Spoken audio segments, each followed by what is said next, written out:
Good evening, everyone. Welcome back. Thank you so much for joining us again for another fantastic conversation. Some of you may know that we've been hosting conversations with women of color these past few days. We've been hearing from them about their amazing journeys, and tonight we're back with another phenomenal woman who's done some pretty cool things, and we're looking forward to hearing from her. For those of you who are new to our organization, my name is Sophia Jacob, and I am the founder of Canadian Women of Color Leadership Network. The Canadian Women of Color Leadership Network is a grassroots organization that was established in 2018 on the unceded and unsurrendered territory of the Algonquin Anishinaabe people, known as Ottawa. Our network provides racialized women and non-binary people with career and educational services that will empower and educate them for leadership positions in their career.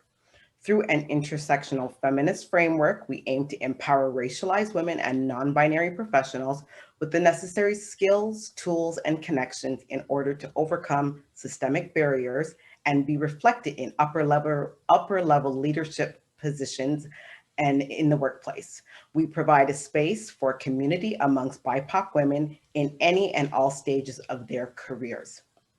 Today, we are broadcasting from Ottawa, which is located on the unceded territory of the Algonquin Anishinaabe Nation, and we extend our respect to all First Nation, Inuit, and Métis people for their valuable past and present contributions to this land. So the Success Speaker Series is a new addition to our network, and it is an interview-style conversation with women of color. These women have built successful businesses. They have been recognized by the community. These women are creating a space for young women of color to become great leaders like themselves. Their stories are unique and filled with challenges, but also many, many great rewards. They have worked very hard to be where they are now. The Success Speaker Series is also an opportunity to learn a bit more about them and truly learn what it is like to be an entrepreneur. So today we are welcoming Andrea Pierce. Andrea is a serial entrepreneur and the owner of Immigrants Can, where she practices as a regulated Canadian immigration consultant. Her practice specializes in family sponsorship, students, economic and business immigrants, including startup entrepreneurs who immigrate to Canada to start and run their own innovative businesses. Immigrants Can assist with immigration as well as business supportive services in starting and growing their new venture in Canada. She's known as an innovative and strategic thought leader with a track record of successfully delivering programs, portfolios, and projects from information technology to infrastructure construction.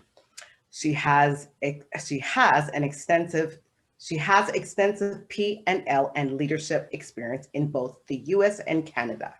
She has worked with startups through Fortune 500 companies in the US and Canada, including Pacific Gas and Electronic and PG&E with the City of San Francisco, Bell Canada, Infrastructure Ontario, and London Hydro at the director level. Highlights of her accomplishments include leading Canada's first green button implementation with MRSDD in 2013, which garnered LH the White House invitation to participate in the 2014 Energy Data Palooza, highlighting innovators who are harnessing the power of data to build the clean energy economy. So welcome, Andrea. Thank you so much for being here with us. We appreciate you being here. No problem. This is exciting. Thank you for inviting me. We are excited to have you. So let's go right into it. You have such an amazing resume and profile. So reading and doing our research about you, we see that you were educated in both Canada and the US, receiving your project management certificate and your MBA. So take us through your educational journey. So I grew up in Ottawa. I'm an immigrant. My family is from the Caribbean, Jamaica, and I came here, went to school in Ottawa, and graduated from Carleton University. And then I moved to San Francisco after that. And then I came back home. And so when I was in the US, I did my MBA. I was over a project management, and it was my job to help develop the department within project management maturity. So I went with my team, and we went through UC Berkeley for 2 years to develop that skills to manage our construction program for Pacific Gas and Electric Company. The total budget for that department capital spending was $750 million US. So that was really fun. And PG&E paid for me most of my education in doing my MBA. And I was short one course because life got so busy, and then I finally finished it after a long time, but that was good. So that was kind of like my education. I did a bunch of credentials, like the PMP. I'm a lead AP because I was over solar development. I was leading a project, doing one of the first solar development in Northern California, fully solar development. So of course, when you're working with people, you want to be credible, right? So I did my lead AP, and I'm a certified energy manager. So whenever I'm in a job, I try to learn the skills and get the credentials for those that would help me, especially as a Black woman, have credibility with the people that you're working for, right? Working with. Because a lot of times you go in and you don't get the respect and the that you deserve, right? And you have to prove yourself. That's true. And you have to be, exceed expectations to be, normal, if that's the case, right?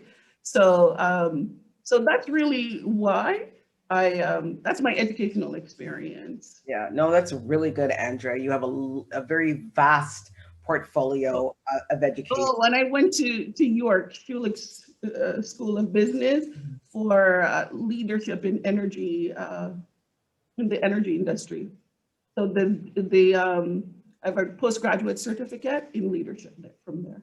And you have a lot of different leadership certificates. Why was it important for you to take those different leadership, particularly leadership certifications? Because leadership is the most important skill you can have, right? I think everybody is a leader to a certain degree. You may not be a leader of a department, but even if you think a mom is a leader of her household, her children, right? So you have leadership in so many different spheres, and you have so many different, my background was mostly in IT when I started. So I was dealing with people from lots of different countries. In my development team was Romania, all kinds in India, different places that I was dealing with. And so having leadership and a toolkit of leadership, you can't just be one style and one thing. You have to know how to navigate with dealing with different cultures, different people, different personalities, so always keeping up, that's one thing I consistently study, is leadership, right? To evolve what I'm doing and my understanding of people. That's one of the key requirements to growing your career and even your business, right? You have to be a good leader. And being a good leader means also having happy, satisfied employees, right? That's going to stay with you and help you build. So when you get great people, you can keep them. If you're a rotten leader, nobody's going to want to work for you or stay with you for very long, right? And that's so important, right? Because especially in leadership, most people, when you get promoted, the people that are good, a lot of people will take you with them or take them with you, if that makes sense. So It's amazing you've been able to experience the leadership space. As you know, oftentimes we don't see women of color in leaderships or decision-making spaces. There's multiple reasons for this, including systemic barriers like lack of childcare, racism, sexism. So share your perspective on this scenario. Why are we not seeing a lot of women of color in these spaces? I've named a few, but what is your thoughts on it? Well, I was lucky because I have three brothers. And I'm the oldest. So I'm used to being in a male space, and I'm comfortable with men, as comfortable with men as I am with women. So I'm working in an environment with men. I think when I started my career, it was mostly men because I went in, my field is male dominated, right? And so being able to kind of stand your ground with men is important. And so the skill from my brothers are that. Um, there's a different style with, not to generalize, but men are much more direct and right. And being able to do that is an advantage. Being able to speak their language, for want of a better word, is important. I think that taking risk is really important. Absolutely. Now, I would say a big part of my career, I'm going to say for sure, God. Secondly, I think it's important for people to develop relationships. Relationship building is really key. And that was something that's a strength of mine, and I've always maintained very well. So I think what happens is I have good relationships across the company. I was working really hard, of course. And what happened was, because I was helping a lot of people, I shared my ideas. When I see a problem somewhere, I share my ideas, not to get credit or anything, but just to help them out. And so people learned around the company that, she's bright, she's smart, and they started including me on committees and different things.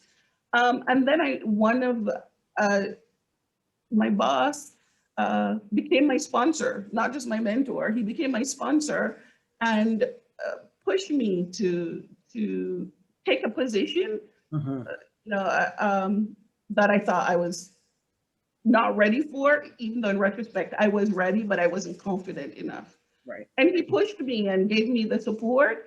It was mostly, I'm going to say, emotional support, because he's like, you can do it. You should, you're doing it anyway. This is just another level. And I did. And also I knew I had his support. So I had a little bit of safety factor there, if that makes sense, because I knew he would support me. And I ran, I got a chance to run things by him, some of the people, because it was a new department I didn't know. And he introduced me, and he had really good relationships with people. So that helped as well. So they trusted him. So some of them trusted me. I mean, it was a struggle at first, because it was a male dominated and, all that. But I would say those are some of the things that we have to do to do that. And don't be shy in sharing your ideas, right? And don't be shy if somebody steals the idea either, because, sometimes, I don't want to say steal, don't be shy if you don't get credit. For me, I was always cognizant of what it is I'm trying to accomplish and how to get there. So if your boss takes credit for your work, I'm not going to say that's right. We should all give credit, but I didn't take it so seriously, because what I realized is, if that person gets promoted, they take you with them, right? So their success is, in a way, is your success. Right. So that's how I was navigating at a certain point with my career. And then when I wanted to get my own success and be the boss, then I went and started. I figured I was making lots of money for companies. Why not make money for myself? Absolutely. And that was the start of your entrepreneur journey. Absolutely. Absolutely. So he was able to put you in a space, he sponsored you, he was able to put you in a space, a leadership space. But we definitely want to see more women of color doing that for each other. And sometimes if there's not a woman of color in the space, I like that there are men who are in the space that look to women of color, whether they be a male of color or not, that they are looking to you and saying that they see that in you and they're pulling you into the space. Because what happens after that is what I hope that happens after that. You're pulling another woman of color up with you when you're ready to move on. She can be the one that's the successor. So that's what needs to happen more often when we see these types of scenarios, right? Yeah, and we need to ask too, right? Now, that first opportunity I didn't ask, it was, an opportunity that I got. But if you see something, like after that, I learned when I see something that I wanted, I asked, right? I'm like, I think I would be perfect for that opportunity, and here's why, right?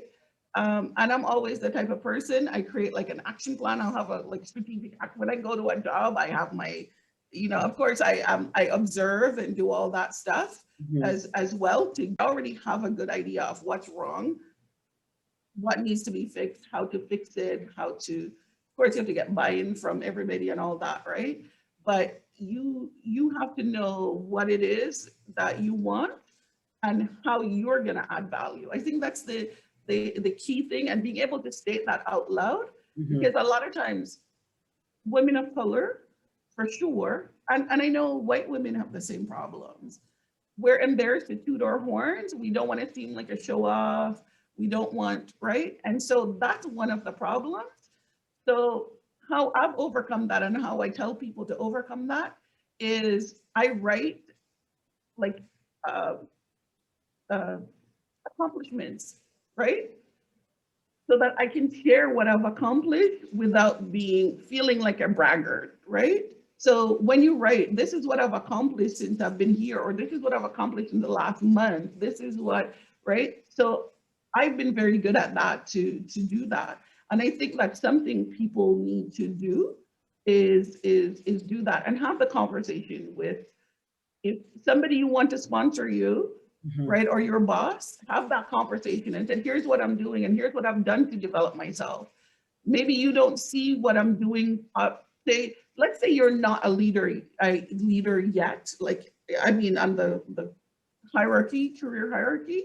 But if you say, if say you're in a job and now I want to be a supervisor, I want to be a manager, I want to be a director, you have to tell them plot a course for what it is you're doing. Like I've taken leadership. I went out and I got my leadership certificate.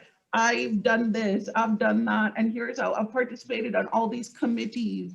I've led this, I've led that, right? So they can see that you're ready, right? Because people are assessing now. They do, not now, always they're doing succession planning and identify who's going to be future leaders. So you need to position yourself so that they can see you as a future leader. And if you're not comfortable going to your boss, like write them a letter, right? Women are usually don't have any problems writing, right? In that sense, even though we might be shy in going and tooting your horn, but you can write it and say, here's what I'm doing, here's where I am, and here's, right? So that you can do that and ask for assessment, ask for a mentor, ask for the things you need. You'll get it most in a lot of cases. Absolutely. And one of the things I've heard consistently over these last few days of the conversations that I've been having is about asking. Ask for what you want. Ask for help in your business. Ask for help to be able to, get something done. Help me get to this place. Help. You can't do it all yourself. When I was starting out in this to build the network, I was doing it all myself. And then I said, no, I need somebody with me. And so I hired my program coordinator, Delia.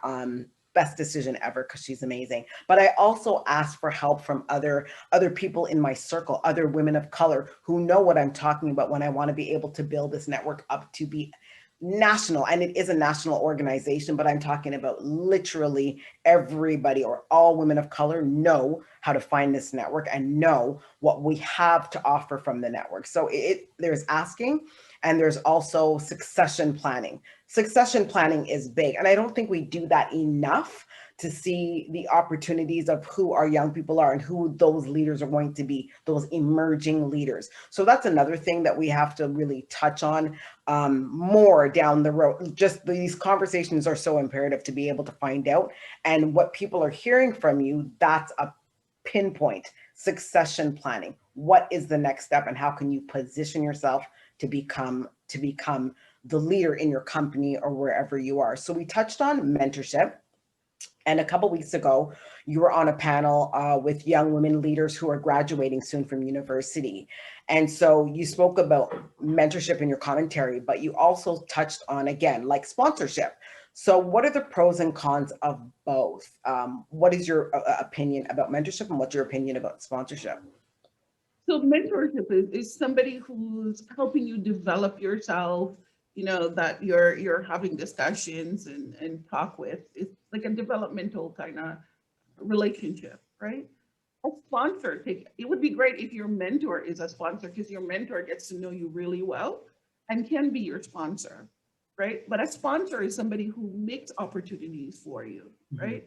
Who open doors for you. That's what a sponsor is.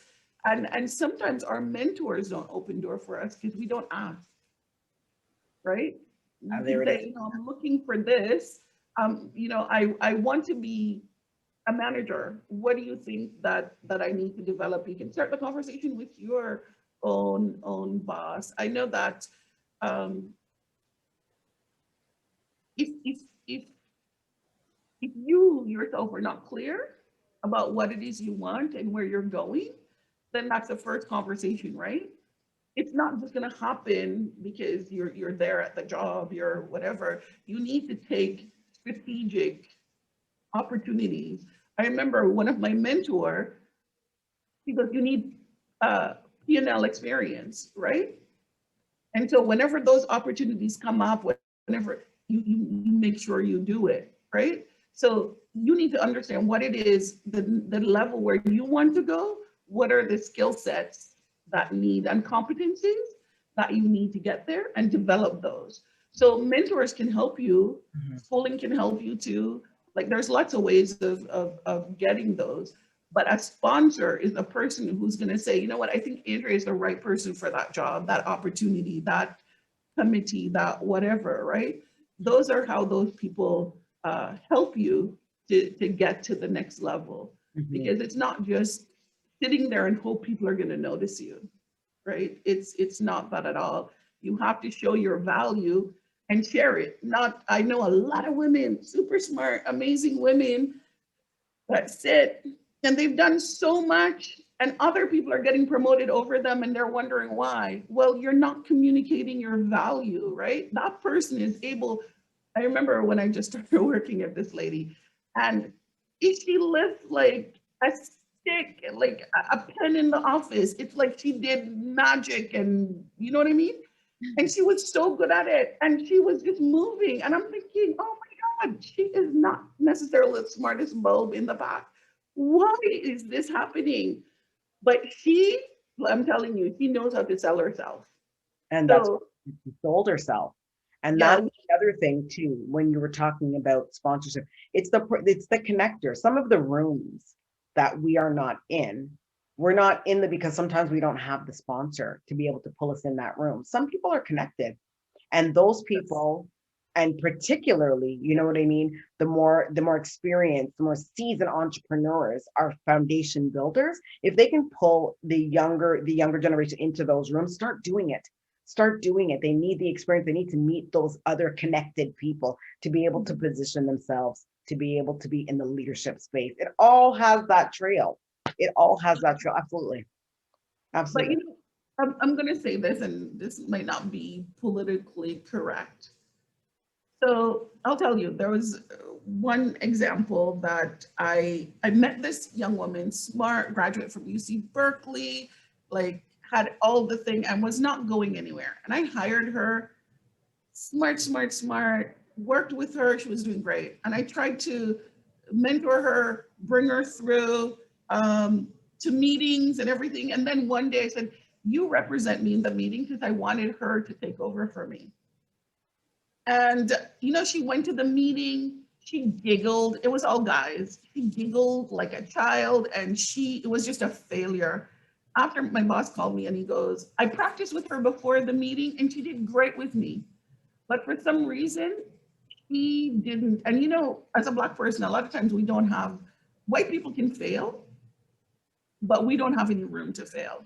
You're not going to get a second chance. And I remember my boss called me and he was like, Andrea, that woman came to the meeting. It was so terrible. Don't send her. He goes, did you help her before? I said, yeah, we practiced. She did great. He's like, well, she didn't do it in the meeting. It was terrible. Like, we don't want to see her again, right? So what I'm trying to say, when people give you opportunities, that was also a hit on me, right? Because my boss is like, what's your judgment, right? He's asking me, when he says to me, oh, was she prepped? Was she whatever? He's basically saying your judgment was off. That's how I interpret it anyway. I could be wrong, right? That my judgment was off. So I think we have to give people opportunities, but we have to make sure that person is prepared for the opportunity and also know their strength and their weakness and their whatever, right? So I'm gonna say that if you recommend and you bring somebody in the room and they're not prepared, they can also let you lose some credibility, right? So as much as you're bringing people with you, you need to vet them, because people are going to, a lot of times it's when you do it, people may not see that this is a risk, but when you bring somebody into your network, if that person doesn't honor that and doesn't have the proper principles, they can ruin relationships for you, right? I've had that happen to me a few times until I learned that it can cost you. So you better make sure that you're vetting that person, right? That you're bringing. You can't just bring everybody, because that also costs you. You recommend somebody, they go in a job and they do a terrible job, or they do something unethical, whatever, that blows back on you, because people are like, you know, Andrea recommended her, him, you know what I mean? And that can be a problem for you. Not necessarily that you're gonna suffer like financial or whatever consequences, but relationship consequences, right? Exactly. And that can be costly. There can be blowback. Yeah, there can be blowback. That's true. So vetting the people and ensuring, you know, they're the right person to be in the room. So we'll turn the conversation a bit. You are an entrepreneur who owns her own business. Tell us a bit about your business and the services you offer. Yeah, so I run an immigration consultancy, and so when I started, like you know, I started by myself, and it was tough. I used a lot of other consultants, because I'm in several WhatsApp groups and organizations with other consultants. So when there's peaks and stuff, and I use them. So that's been a great resource for me in collaborating. I know a lot of my colleagues, they see it as competition, but I've learned that even your competition can be your collaborator. Right. So that's been really helpful. I've learned when I was in corporate, you know, you had marketing people do this, you had all these different people to do. And when you start on your own business, at first, it's you alone in the beginning, unless you have tons of money to start up. And you know, I think for me, you know, because of my tech background, I've learned a lot of tools. I've automated a lot of stuff. I've done all that to build my business and outsource the stuff that I'm not really good at. Sometimes it's like, you're like, oh, I'm spending so much money, but that's what you got to do to get the best of what you want, right? You have immigration services that you help folks with, Yes. and the folks who are coming, who are immigrating to Canada and wanting to start a business. So that's some of the stuff that you do. Are there any other pieces to the services that you offer? Yes. So I have like three sets of clientele, I call them. One is economic immigrants who, because coming from corporate, and also my passion is business and helping business, particularly people of color. I do help entrepreneurs who want to immigrate to Canada through those programs. And a lot of them now need to start or buy a business. They need to grow their business. There's employment criteria they have to meet.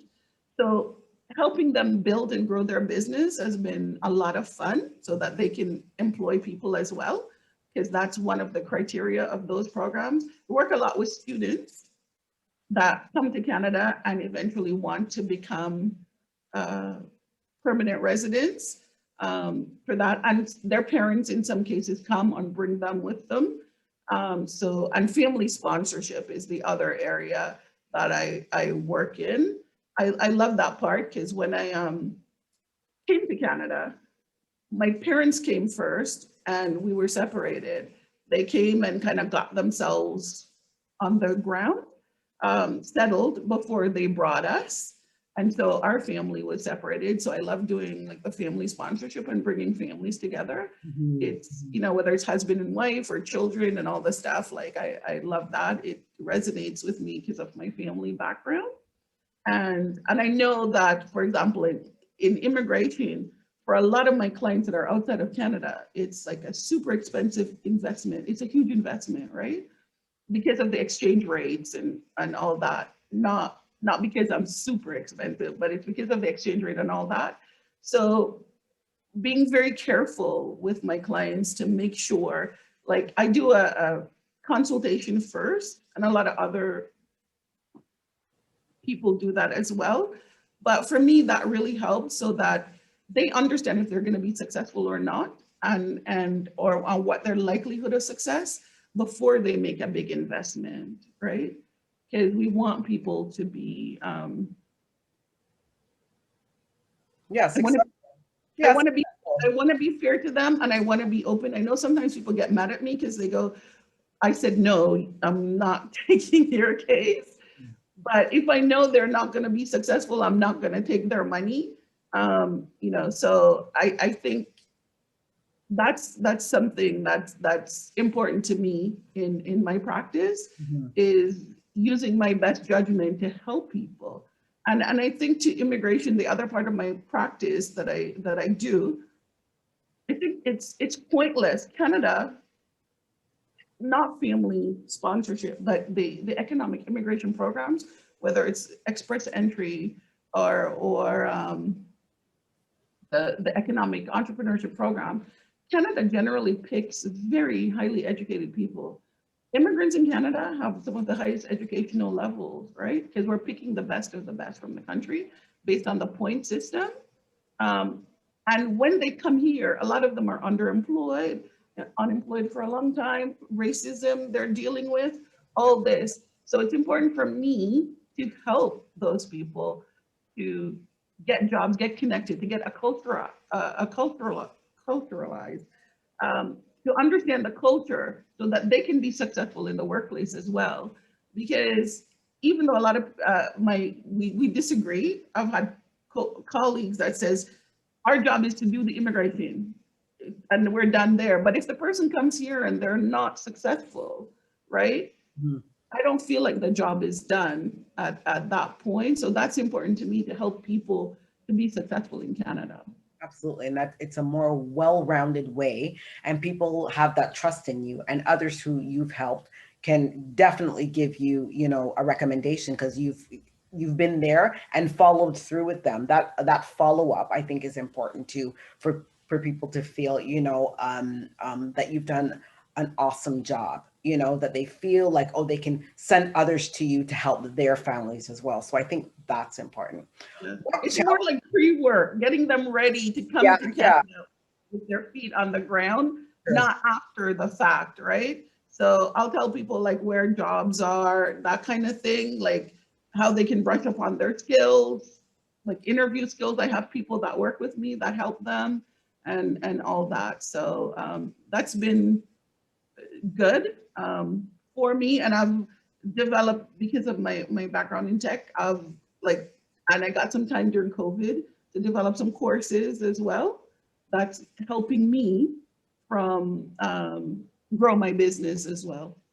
No, that's amazing. So what challenges have you faced as a business owner, entrepreneur, particularly in the space of COVID-19? So give the answer through a lens of a Black business owner or an entrepreneur. You know, that was tough.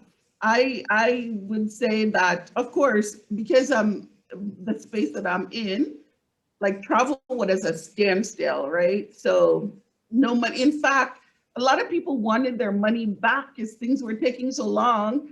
And it's like, it's totally out of my control. It's immigration, like things that were taking, 3 months now took 9 months.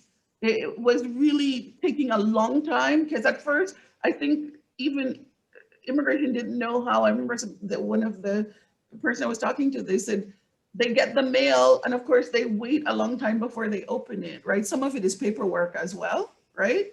So if they're not touching it for a long time, right? You're not even getting a response to say that they received this thing because it hasn't even been looked at and all these people are stacking up. Right. And I remember one of my clients, she's like, I want my money back. I haven't, and it's like, so I've had some of those. Now I've updated my retainer to make sure. But if somebody wants their money back, I give it to them anyway, because what's the point of keeping it? So it was really, really tough. I had to learn how to pivot. So during when everything was a standstill, a lot of students that were my client and some who weren't even my client, people were reaching out to me because I have a relationship, for example, with in Windsor, and a lot of University of Windsor student was reaching out to me to help them find space to go, not just there, other places as well, so that they could get ready and find money. So I was doing a lot of pro bono, like destitute work permits for students who couldn't afford it anymore. Because one of the things that happened during COVID too is like most countries, their dollar devalued, right? So even when their parents were supporting them, some of them, the dollar was so much less, so they had to work to survive. So I did a lot of that, but I also took the time to work on my course that I offered. So there was a lot of people who always wanted to, afford my service, right?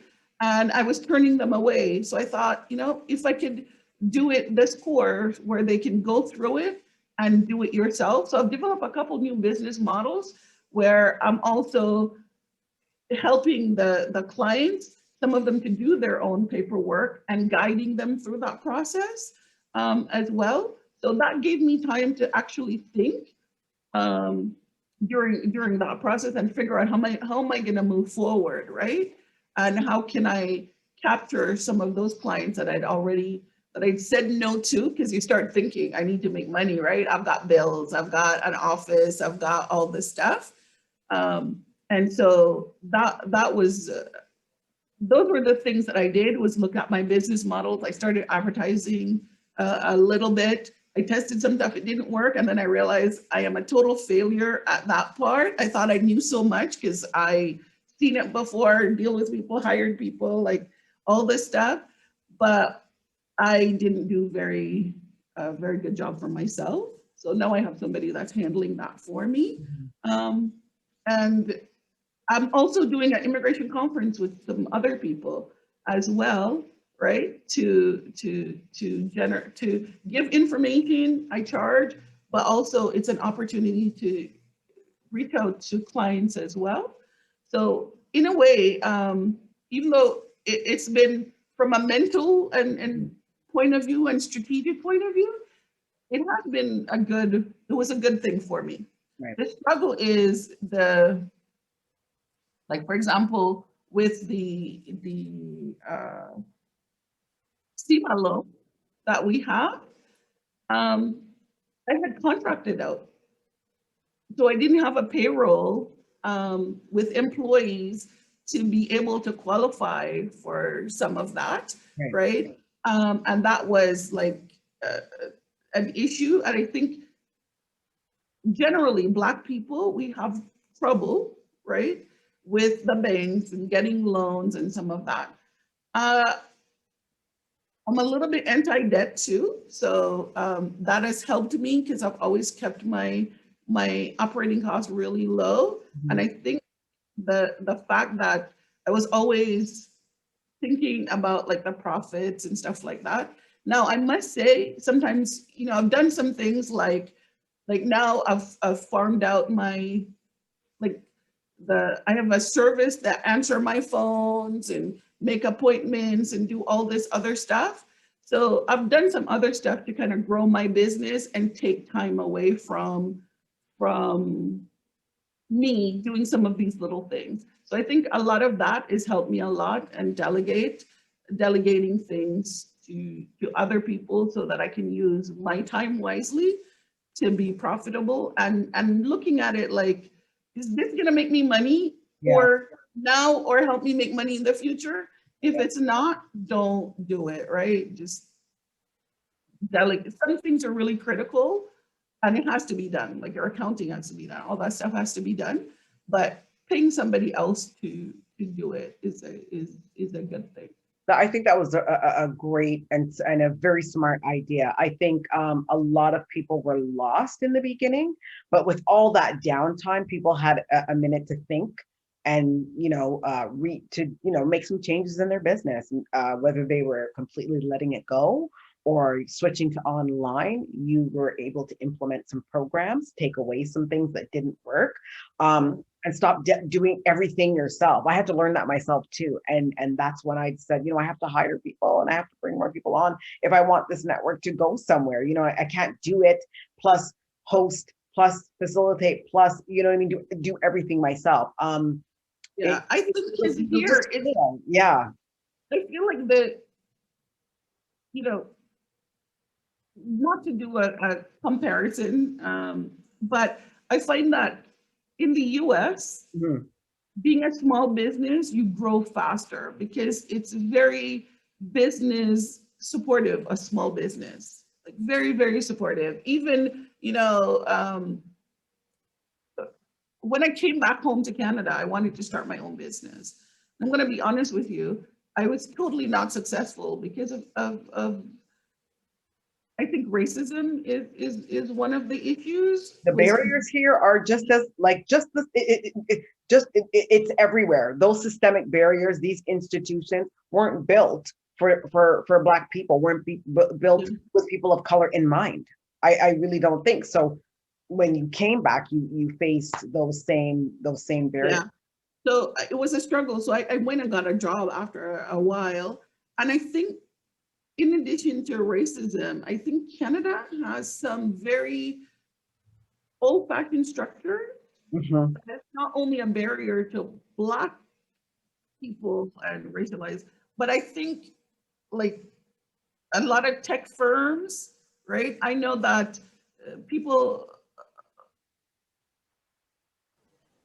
I do a lot of automation in my business to help me be more productive and my business to make money.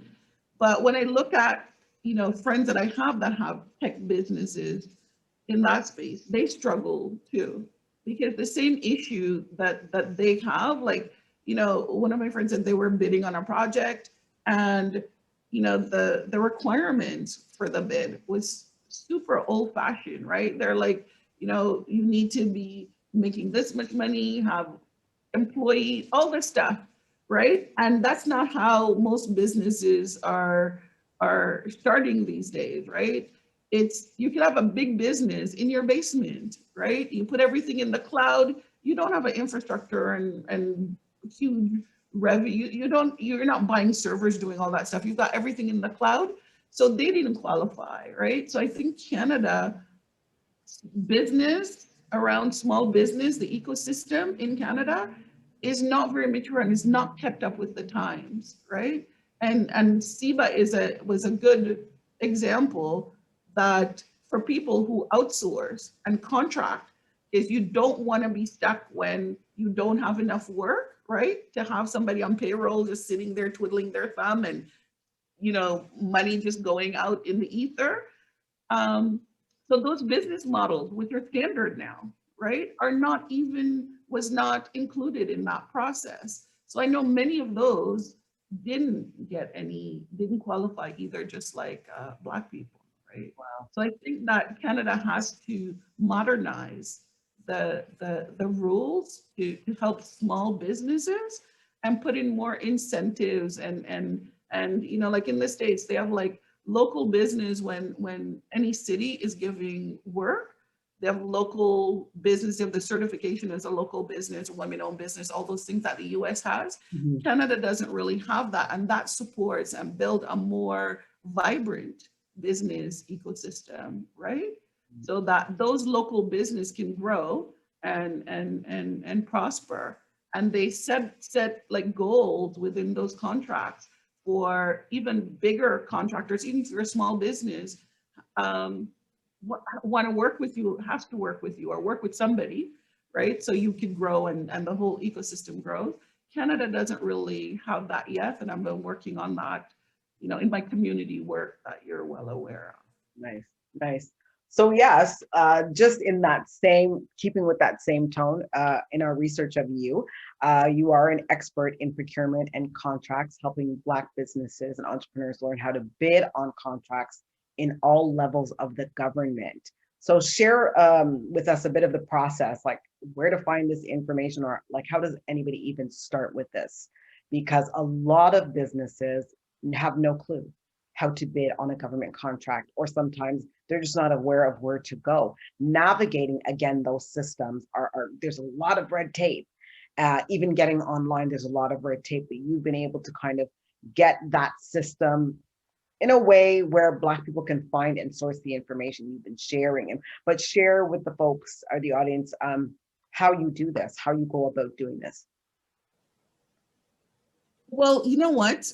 I think the work had been going on for a while. I think since I started doing this, one of the things I've learned is, and it was an advantage from my corporate background, is I would write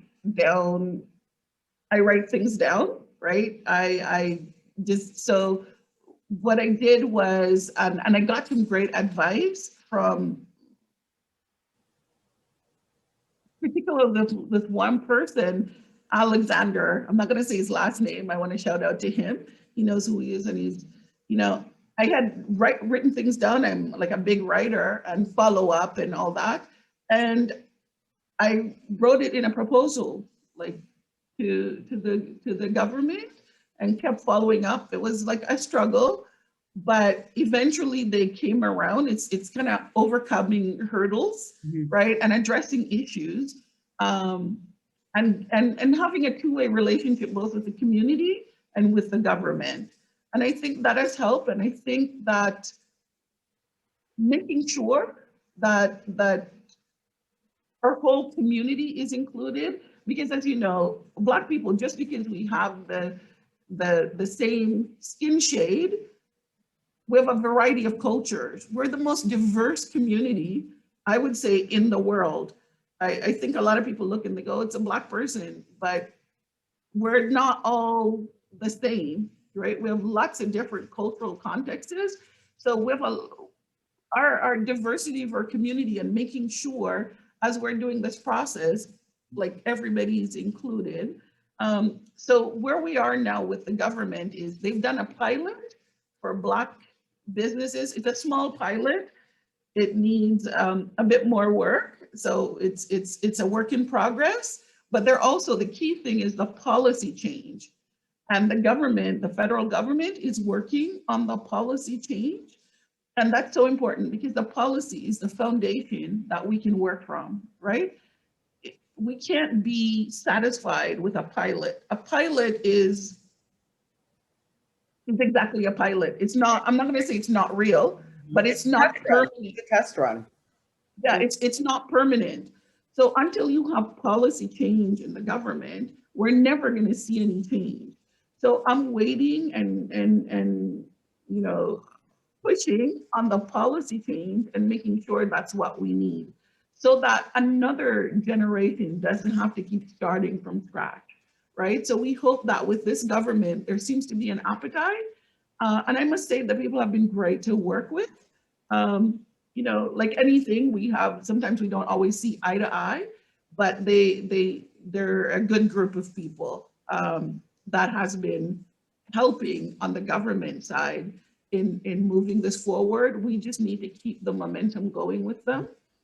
From the city perspective, you know, we've had some good discussions. In fact, today we had a discussion with the city of Ottawa as well to talk about that and how, you know, we can move forward. So I think the time is right for everyone, because what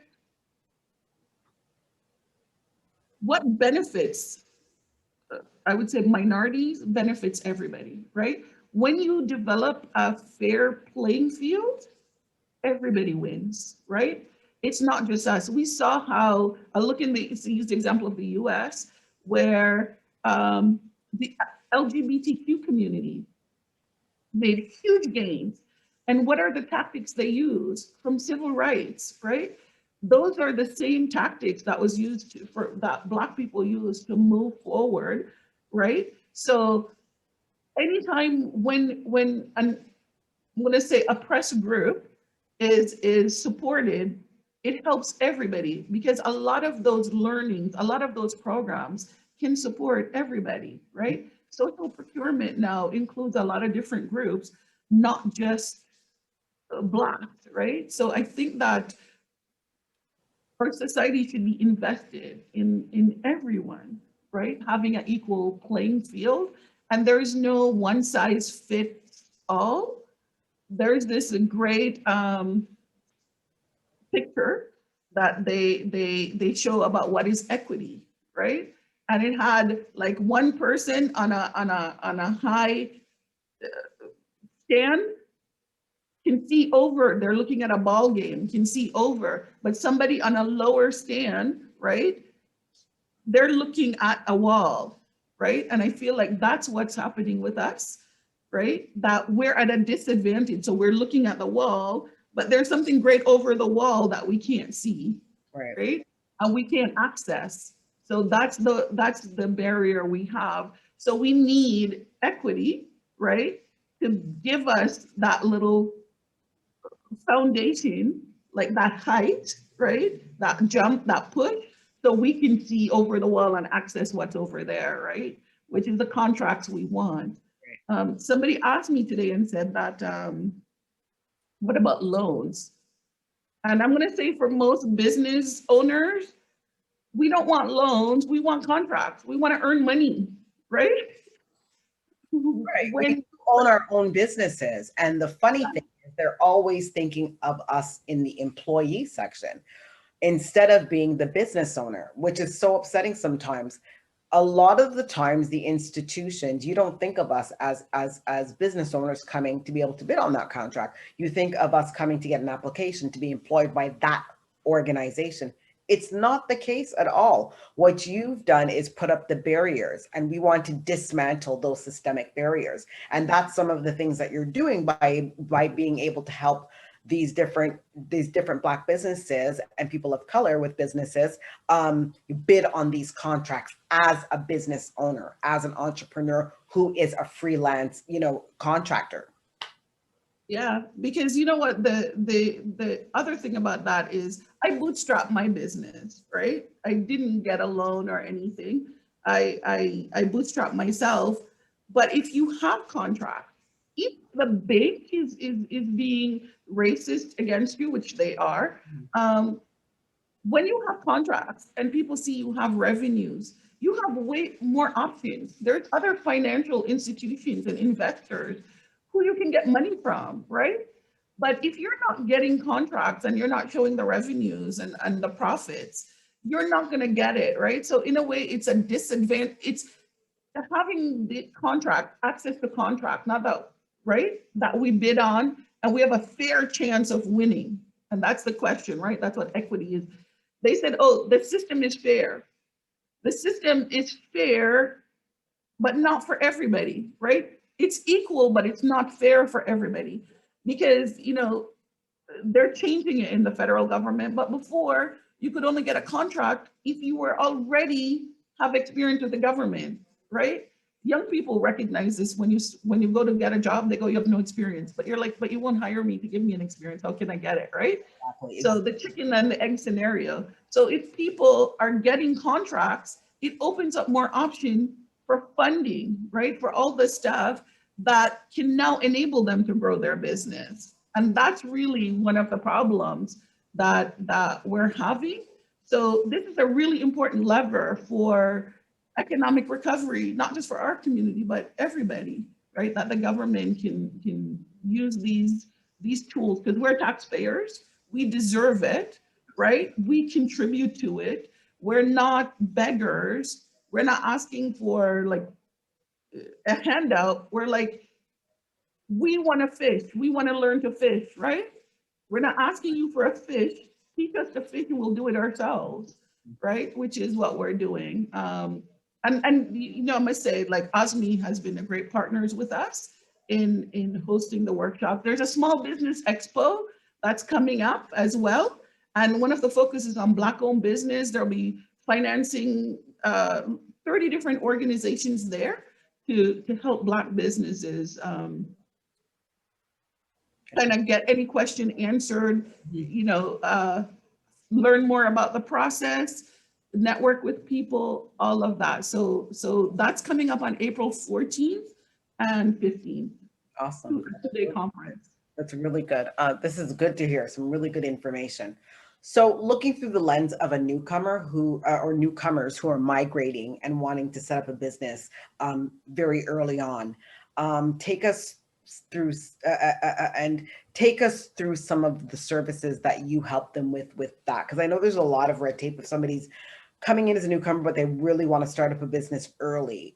How do you help them through getting these government contracts as a newcomer and going through this red tape, all the paperwork? They want to start a business early on. Like sometimes they come in within a year, they would like to start a business. So how do you, with your services, assist them? Well, in some cases, like we were hooking them up with incubators if that was necessary.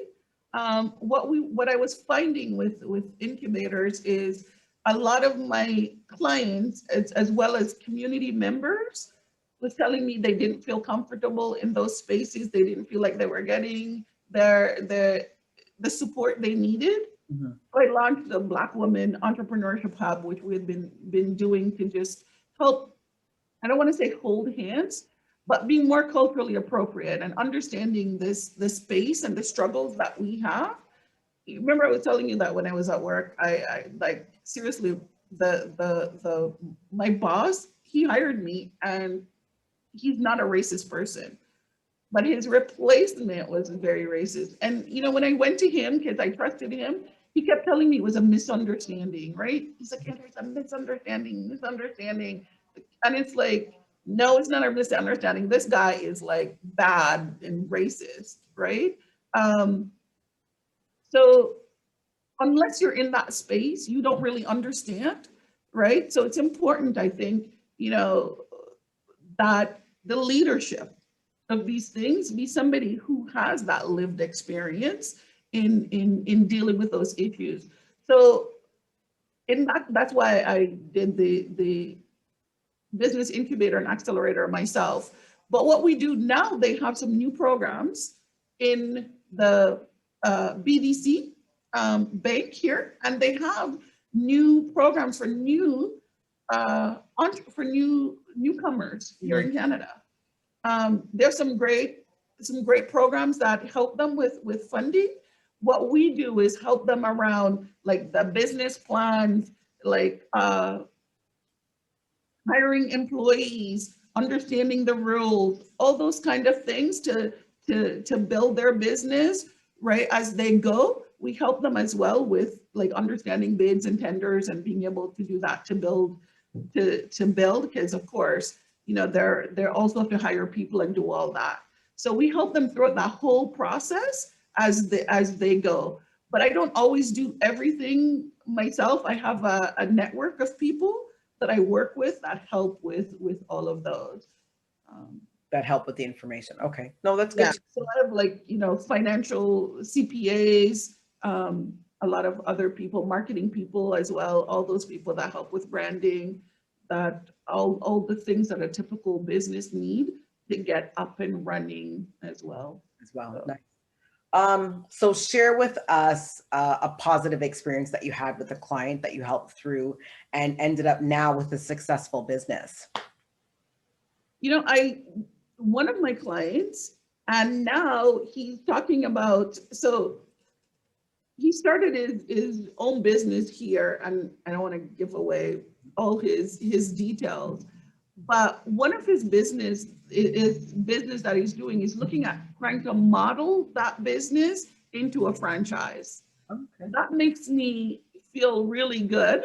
And I'm trying to, I don't have any experience with franchise or that whole process. So he's building it and working together. And he keeps me updated so that, you know, it's you build a relationship with people, right? And they trust you, and then we kind of become friends sometimes.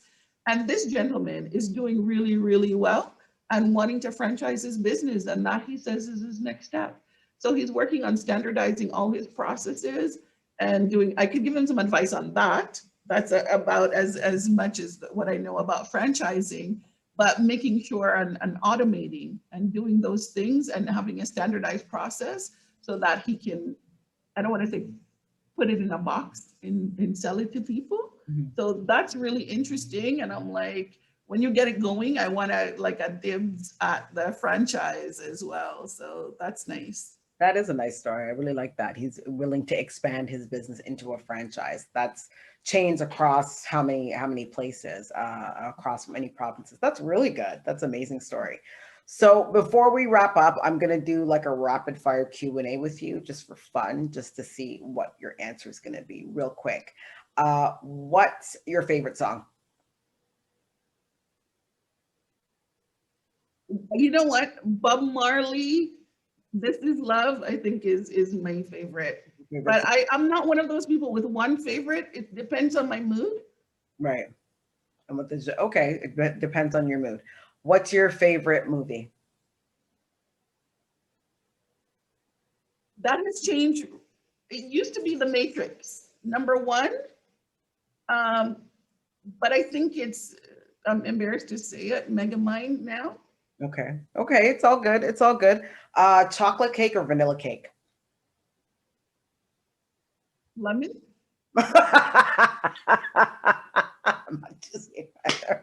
I like it. Dream vacation spot? Jamaica. Awesome. What is the last book that you have read?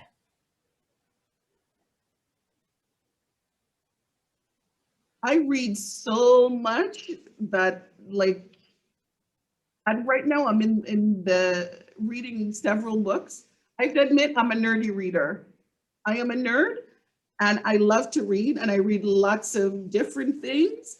And lately I've been doing a lot of research on magazines, I would say. So I'm not gonna say it's a book. The last thing I read is an HBR article. Okay. Okay. Favorite calendar holiday and why is it special to you? Christmas, hands down. I love Christmas because I feel like everybody's always in a good mood at Christmas. You hardly meet like horribly mean people unless you go shopping. So don't make it so commercial. If you avoid the shopping, then it's a great holiday. It's a great And holiday. I like Easter for the Easter bun. Yes, yeah, bun and cheese. Yep, me too. Our final question to you is something, what do you do for self-care that is outside of your business?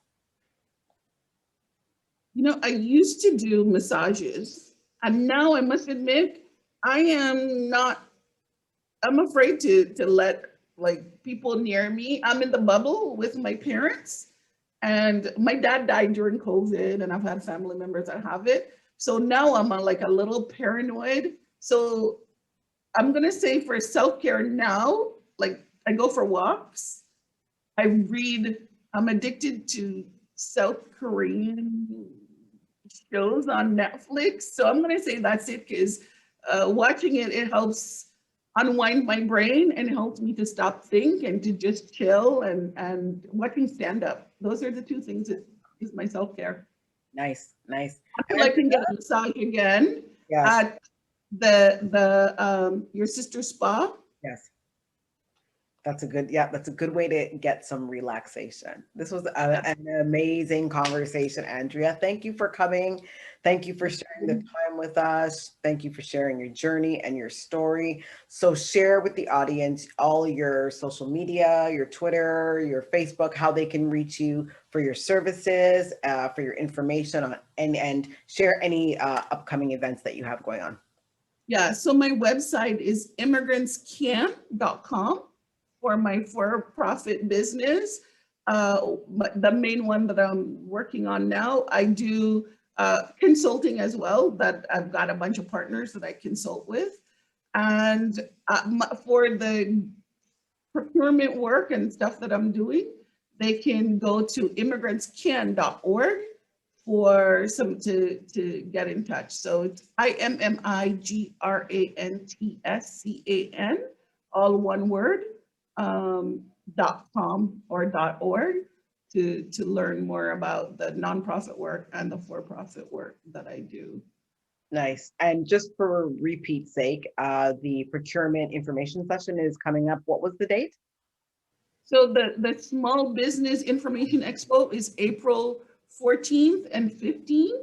And we have a procurement workshop actually tomorrow morning. And then there's one on May 6th that's fully bilingual as well, in partnership with OSME. Awesome. So folks, reach out to Andrea for all of her services. I want to thank everybody for tuning in from Facebook Live, and the folks who are here on Zoom with us. We really appreciate your time. As you know, we're going to continue to have these great success speaker series with women of color across the country to be able to hear their journey and their stories and how they built great businesses. You know where to find us. We are on all social media: Facebook, LinkedIn, Twitter, and Instagram. We do have an event coming up. It is 2 tax webinars next week, Tuesday, April 6th at 6 p.m. Also on April 13th at 6 p.m. we have a great presenter. So please, if you'd like tickets to that, go to our Eventbrite site, Canadian Women of Color Leadership Network, and grab your RSVP tickets for that. Again, we just appreciate your time. Be sure to tune in with us. If you have any questions, be sure to send us an email. We just thank you. And you guys are all a blessing to us, helping us to build our network across the country. So we will see you all again next time. Thanks, folks. Have a good evening. Bye-bye.